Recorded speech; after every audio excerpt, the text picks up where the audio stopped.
What is up, everyone? My name is Chris Fanzon. You are listening to the Hidden Doors podcast, and today we're doing a review of an article from Harvard Business Review. The title is called How to Interrupt Someone's Workday Without Annoying Them. Ooh. We will find the tips to not annoy people when we're interrupting them. If you like what you hear, subscribe to my channel. If you haven't done so already, give me a thumbs up on this video. Hit the notification bell so you can stay up to date on more things coming down, more podcasts, more videos coming down like this. I hope you enjoy.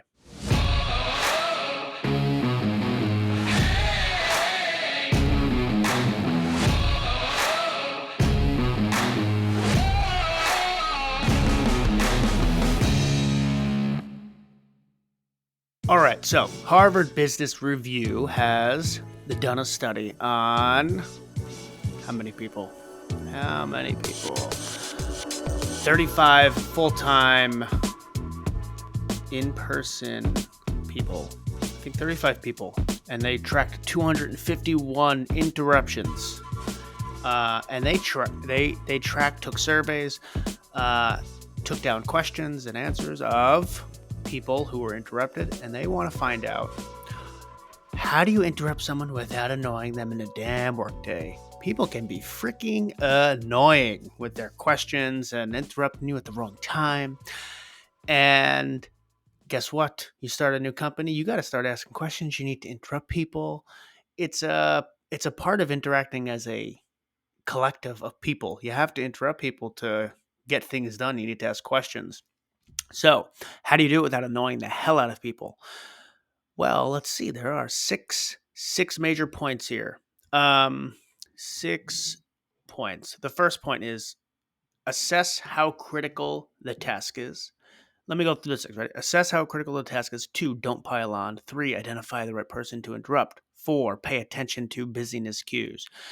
5 is decrease the time burden. 6 is give advance warning. Okay, so 1. Let's see. 1, people are more likely.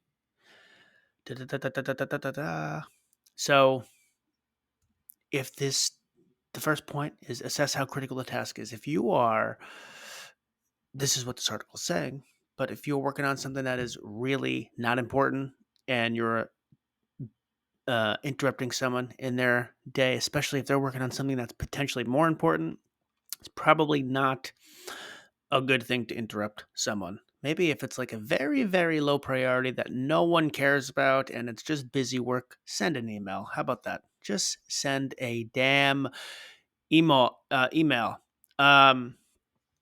2, don't pile on. So in this study, they found people react negatively to an interruption if it pops up at a time when they're already feeling overloaded. Everyone's feeling overloaded these past 2 years. You know what? Everyone's just always overloaded. People like to overload themselves and then they complain later. That's what I find. So most likely people are feeling overloaded. Find a right time that they are not going to be slammed at work. It could be maybe early in the morning before they work on something, or at a period that you know there's some downtime. Consider interrupting someone else instead. You know, if the task is really, really urgent, then maybe it's a matter of reaching out to somebody else. You know, if someone's working on something that is mission critical, that is due in like a couple days, and you know that they don't have the mindset to focus on anything else, interrupting them is going to be a bad situation, or they're probably just not even going to, respond to you. So, advice here is check their level of busyness so you don't pile on. And if it's really urgent, reach out to somebody else. 3 is identify the right person to interrupt.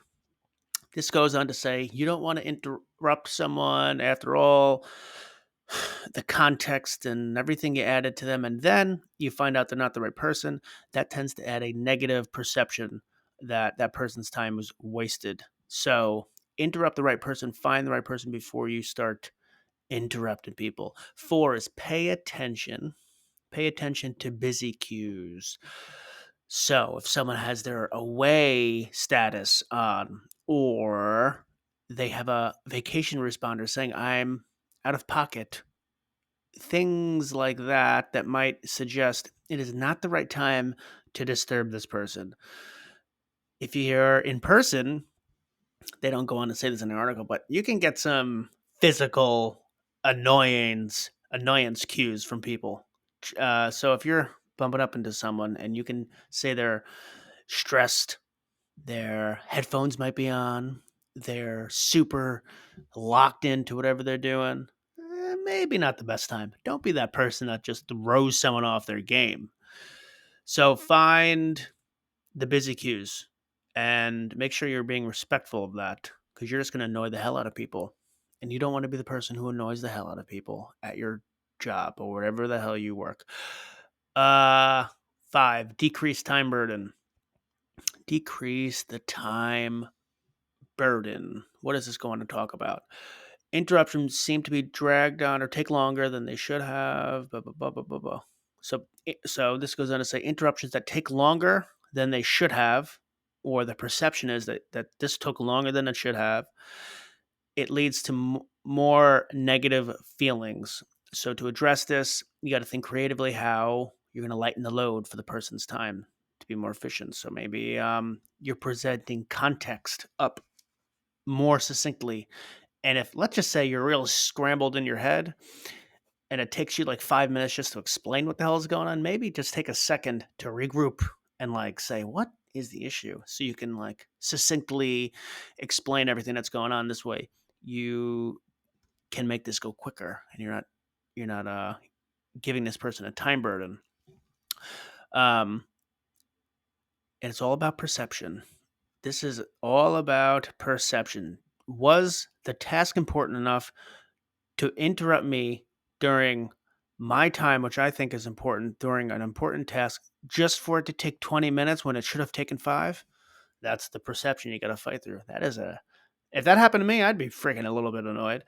So think about their time burden. 6 is give advance warning. This is speaking to, again, it's a lot of perception. Someone interrupts you when they're expecting it because you've told them in the past that they're likely going to reach out to you, then it's maybe less annoying. So maybe after a meeting or after a discussion, and you know that that's not the right time to have that discussion because, people are leaving a meeting or that person seems busy, maybe that's the right time to set up the context and say, hey, this is super interesting. I know you have a unique perspective on this. I'd love to get your ideas on this. I know you're busy right now, so I'm probably going to reach out to you in the next week or two just to see what you think. Boom. Beautiful context right there.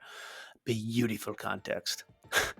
I think that person can't be that mad next time you reach out to them. Just make sure you're doing all the other things. Don't interrupt them when they're really busy. Lessen the time burden. Add context. Make it efficient. All of the good stuff. So that is the HBR article that says those are the things to do to make interruptions, how to interrupt someone's workday without annoying them. Those are the 6 things. Go do those 6 things. Also tell me what you think, because we'd love to hear from you as well, and love to get your perspective, because everyone has a beautiful, unique perspective that we need to hear if we want to improve ourselves. So add that to the comment section. Again, I have to say it, but if you like what you heard, give me a thumbs up, subscribe to my channel if you haven't done so already, hit the notification bell so you can stay up to date. More videos and podcasts coming down like this. I hope you enjoy, and I'll see you next time.